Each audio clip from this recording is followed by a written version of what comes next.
आपके अपने ट्रिक्स वाटिका YouTube channel पर स्वागत है। चैनल को सब्सक्राइब जरूर कीजिएगा जिससे आपका प्यार हमें मिलता रहे। चलिए अब हम अध्ययन करते हैं अमित प्रियदर्शी के साथ।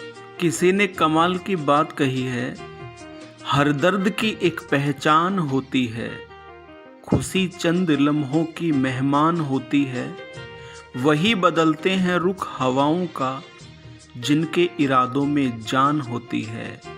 आज हम पढ़ने वाले हैं भाषा, लिपि और व्याकरण और इसके बहुत ही महत्वपूर्ण 50 प्रश्न। मेरा दावा है परीक्षा में इससे बाहर कुछ भी नहीं है। चलिए हम समय न गंवाते हुए हम अध्ययन करते हैं, हम पढ़ते हैं भाषा, लिपि और व्याकरण के बहुत ही महत्वपूर्ण 50 प्रश्न। प्यारे विद्यार्थियों, बोर्ड परीक्षा में भाषा, लिपि और व्याकरण से खालिस्तान वाले ही प्रश्न आएंगे। तो जो प्रश्न हमने तैयार किए हैं वो खालिस्तान वाले ही प्रश्न हैं। इसमें आपको खालिस्तान की पूर्ति करनी है।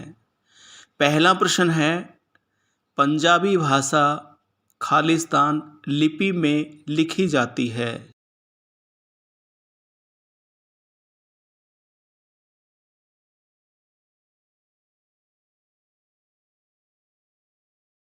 इसका सही उत्तर होगा गुरुमुखी लिपि। प्रश्न संख्या 2, हिंदी भाषा के परिवार में लगभग बोलियां सम्मिलित हैं।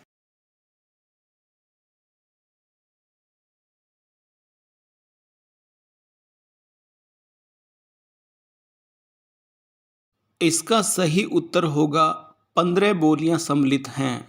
तीसरा प्रश्न है, शब्दों के मेल से जब एक पूर्ण विचार प्रकट होता है वह कहलाता है।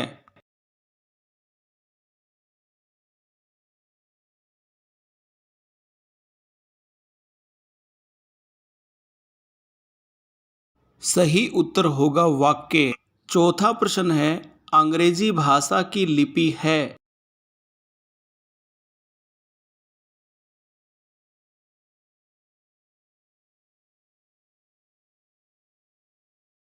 सही उत्तर होगा रोमन लिपि। पांचवा प्रश्न है, भाषा की सबसे छोटी इकाई है जिसके टुकड़े नहीं हो सकते।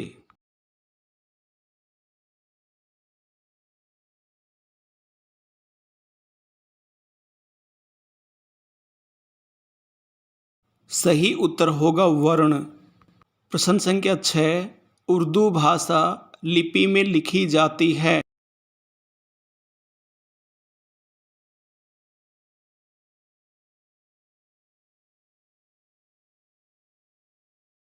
सही उत्तर होगा उर्दू भाषा फारसी लिपि में लिखी जाती है।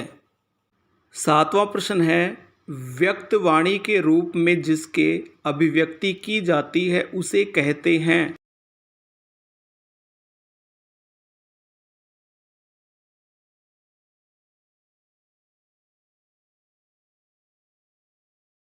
इसका सही उत्तर होगा भाषा। आठवां प्रश्न है, देवनागरी लिपि का विकास भारत की लिपि से हुआ है।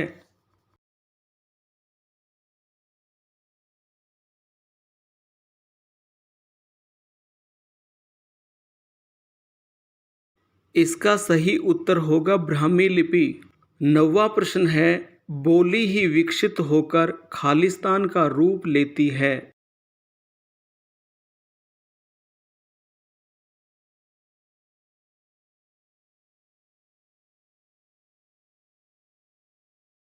सही उत्तर होगा भाषा। 10वां प्रश्न है, भारत की प्राचीन लिपियां और थी, यानी भारत में कौन कौन सी प्राचीन लिपियां थी।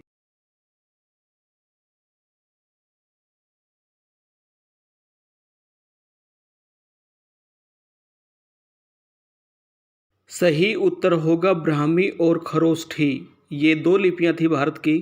11वां प्रश्न है, हमारे मुंह से निकलने वाली प्रत्येक स्वतंत्र आवाज कहलाती है।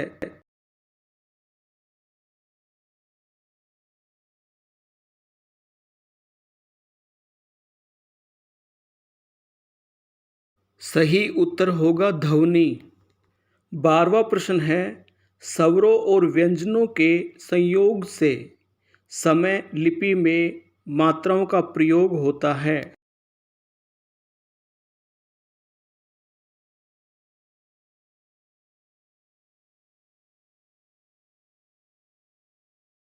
इसका उत्तर होगा देवनागरी लिपि। 13वां प्रश्न है, सीमित क्षेत्र में बोली जाने वाली कम विकसित बोलचाल की भाषा कही जाती है।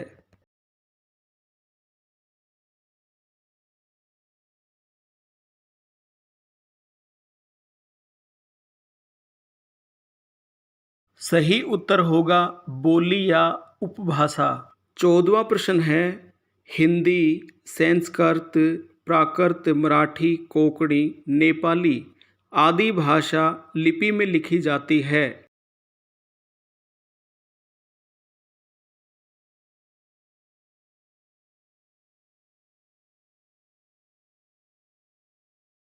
इसका सही उत्तर होगा देवनागरी लिपि। 15वां प्रश्न है, भाषा के दो रूप होते हैं, कौन कौन से?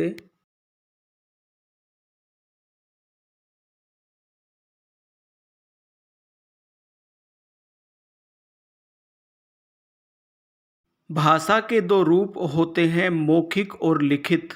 16वां प्रश्न है, भावों और विचारों की अभिव्यक्ति के लिए का प्रयोग किया जाता है?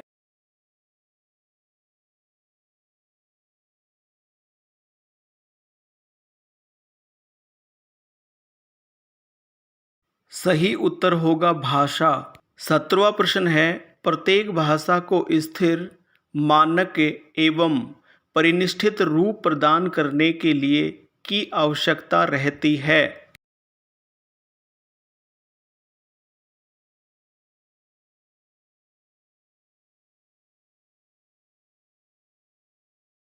इसका सही उत्तर होगा लिपि। 18वां प्रश्न है, विचार विनिमय के मौखिक और लिखित माध्यम को कहते हैं।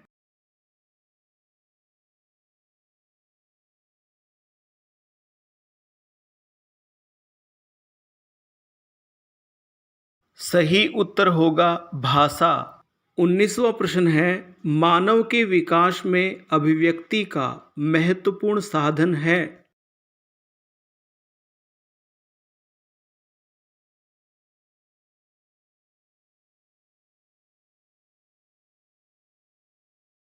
सही उत्तर होगा भाषा। 20वां प्रश्न है, लिपि में चिन्हों का प्रयोग किया जाता है।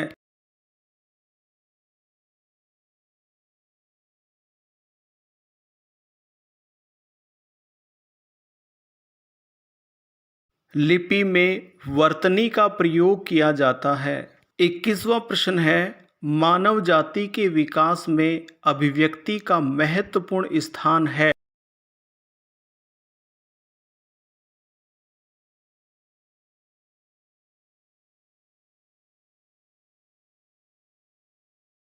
सही उत्तर होगा भाषा।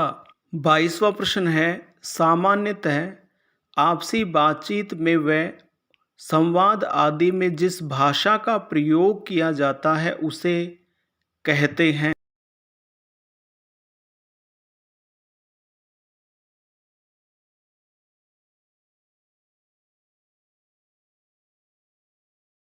इसका सही उत्तर होगा मौखिक भाषा। 23वां प्रश्न है, किसी राष्ट्र के संविधान मान्य शासन के रूप में प्रयुक्त समस्त राष्ट्र में व्यवहार योग्य भाषा को कहते हैं।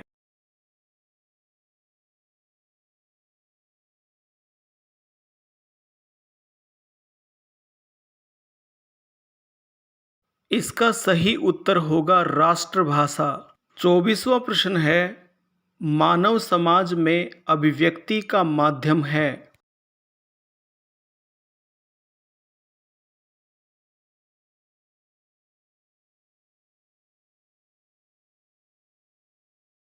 सही उत्तर होगा भाषा। 25वां प्रश्न है, सीमित क्षेत्र में प्रयुक्त होने वाली वाणी को कहते हैं।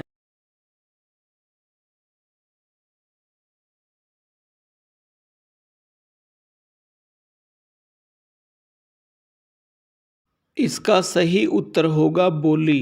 प्यारे विद्यार्थियों, हमने 25 प्रश्न देख लिए हैं। ये सारे के सारे बहुत ही महत्वपूर्ण प्रश्न हैं और आगामी 25 प्रश्न हैं वो भी बहुत ही महत्वपूर्ण प्रश्न हैं। वीडियो को एक दो बार अवश्य देखिए, जिससे आपका एक प्रश्न भी परीक्षा में गलत नहीं होगा। 26वां प्रश्न है, भाषा को शुद्ध रूप में लिखने तथा बोलने से संबंधित नियमों का ज्ञान जिससे होता है उसे कहते हैं।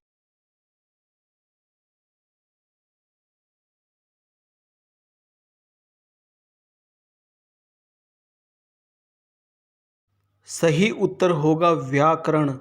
27वां प्रश्न है, भाषा के मौखिक रूप को अंकित करने के लिए जो चिन्ह बने होते हैं उन्हें कहते हैं।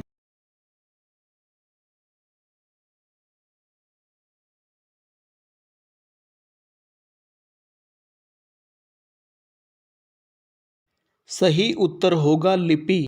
28वां प्रश्न है, भाषा सूक्ष्म है और खालिस्तान स्थूल है।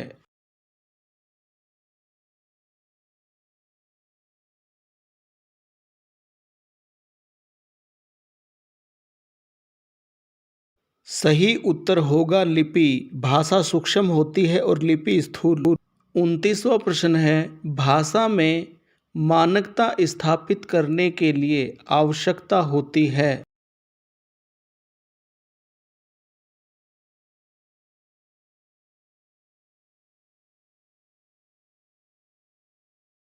सही उत्तर होगा व्याकरण। 23वां प्रश्न है, भाषा को शुद्ध लिखने व बोलने की जानकारी देने वाला शास्त्र कहलाता है।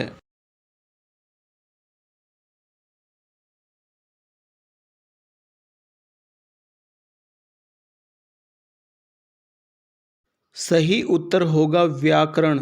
31वां प्रश्न है, हिंदी भाषा की उपभाषा है।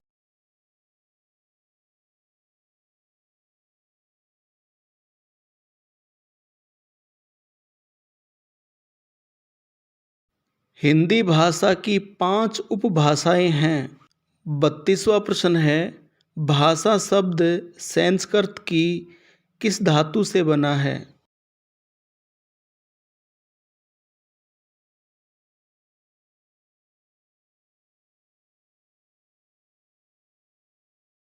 भाषा शब्द संस्कृत के भाष धातु से बना है। 33वां प्रश्न है, हिंदी को राजभाषा घोषित किया गया।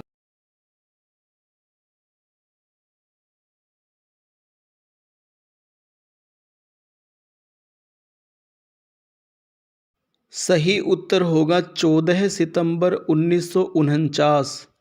34वां प्रश्न है, शब्दों का सार्थक व व्यवस्थित रूप कहलाता है।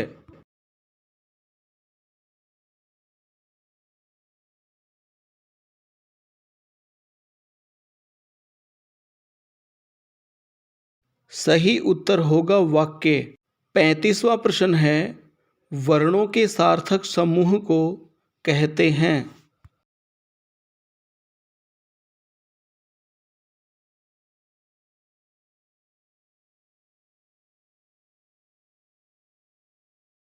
वर्णों के सार्थक समूह को शब्द कहते हैं।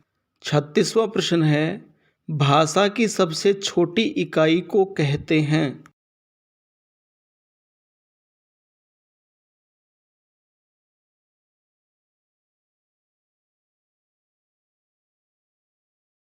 भाषा की सबसे छोटी इकाई को वर्ण कहते हैं। 37वां प्रश्न है, अवधि उपभाषा की बोली है।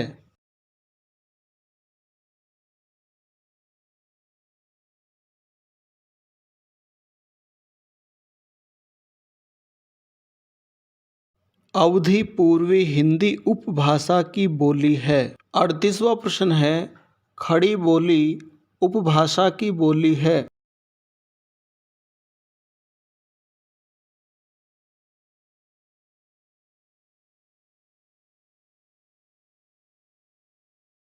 खड़ी बोली पश्चिमी हिंदी उपभाषा की बोली है। 39वां प्रश्न है, मुख से निकलने वाली आवाज़ को कहते हैं।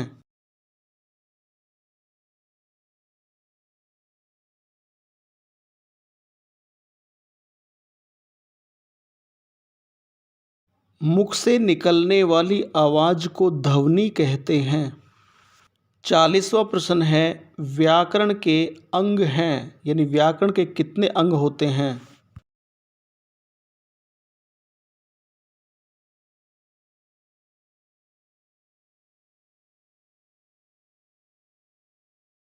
व्याकरण के 4 अंग होते हैं।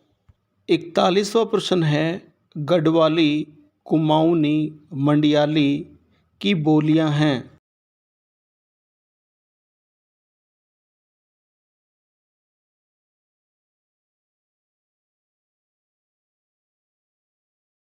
सही उत्तर होगा पहाड़ी हिंदी। 42वां प्रश्न है, मेवाड़ी, मारवाड़ी, मेवाती, हाड़ौती की बोलियां हैं।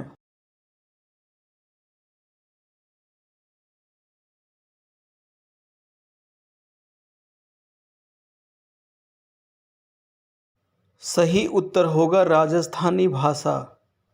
43वां प्रश्न है, अवधी, बघेली, छत्तीसगढ़ी की बोलियां हैं।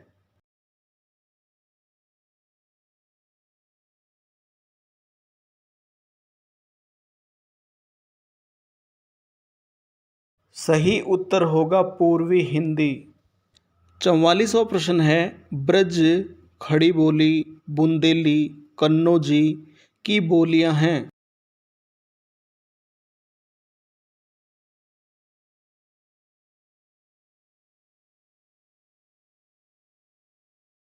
सही उत्तर होगा पश्चिमी हिंदी। 45वां प्रश्न है, मगही, मैथिली, भोजपुरी की बोलियां हैं।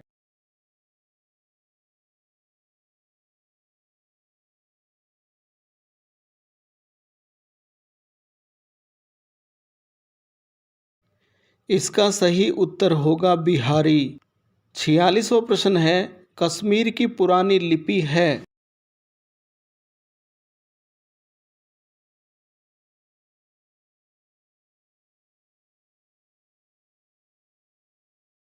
कश्मीर की पुरानी लिपि शारदा कहलाती है।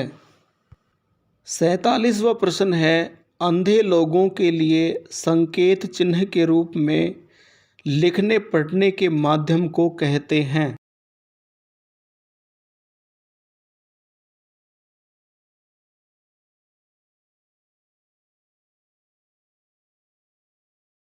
सही उत्तर होगा ब्रेल लिपि।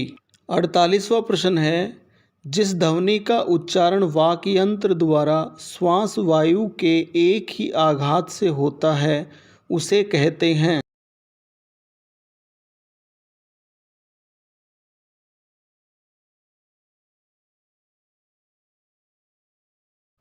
इसका सही उत्तर होगा अक्षर। 49वां प्रश्न है, जो भाषा परिष्कृत, व्याकरण सम्मत, सर्वजन स्वीकार्य, आदर्श रूप में प्रचलित एवं शासन स्तर पर होती है उसे कहते हैं।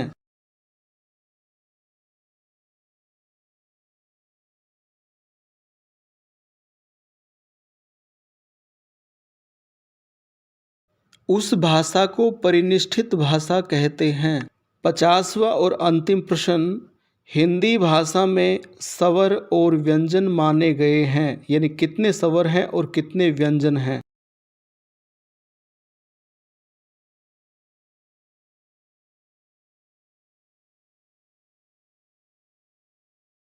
उत्तर होगा 11 और 33, अर्थात 11 स्वर हैं, 33 व्यंजन हैं।